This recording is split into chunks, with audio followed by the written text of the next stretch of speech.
Hello and welcome to another video. My name is Ollie and occasionally I try to do some art. So in today's video I'm going to draw Alita, so let's get into it. This drawing was a request from my husband because he thinks that Alita from the movie Alita Battle Angel is really cool, and well, who am I to argue with that very true statement.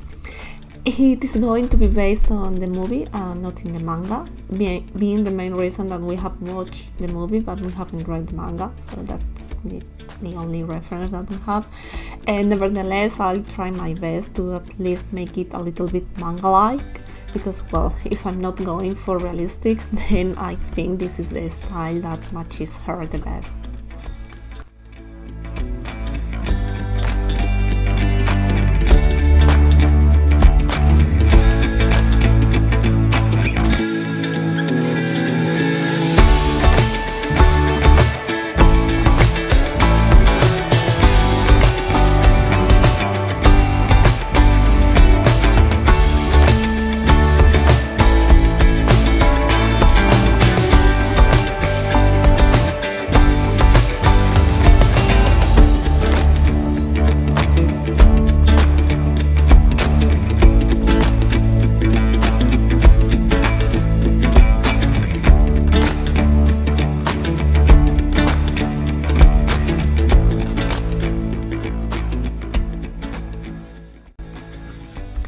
I'm using here for the sketch a photo by a Dorcas Stork in DeviantArt as a reference, and though it is incredibly useful in order to get better poses, in this case I felt that I was getting a kind of weird drawing.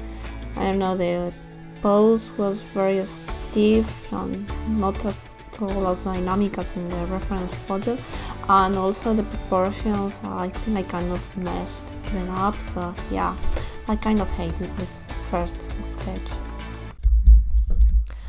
After leaving the first sketch sitting overnight, I came back and decided to try to do a second sketch, this time without trying to make it very clean, more like a concept and looking for a looser pose, and then once it's finished, use it as a reference to redo Alita.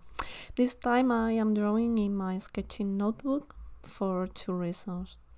One, I find it harder to draw bigger. I don't know why, but it happens.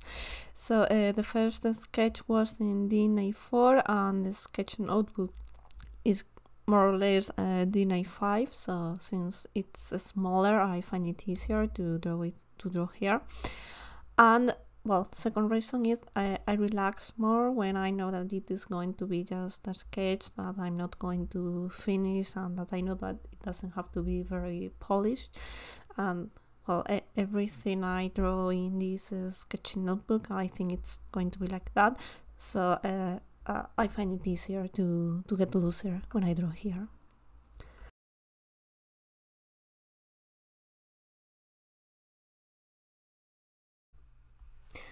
Well, so here I have already drawn again the sketch and it is time to ink it.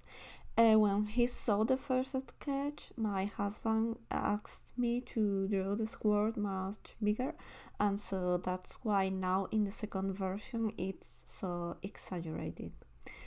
For this drawing, since my intention is to color it with alcohol markers, I am using ohuhu alcohol marker pad, since the paper is supposed to work well with alcohol markers. Well, it's made for that. But there is a downside, and it is that I have found that when I ink with thick lines, then they sometimes get smudged when I go over them with the markers. So right now I am inking with thin lines, then I will color the drawing, and then I will come back and ink again in some places, this time with thicker lines. Well, now it's time to add some color.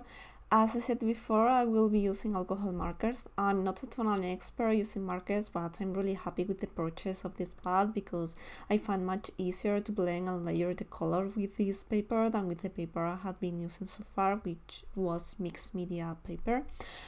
For the markers that I'm using, well, they're mostly ohuhu, that also some copic markers, and at least some blue pro marker you are going to see there.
So this is the final result. If you like the process, please like the video, leave a comment and subscribe to more videos.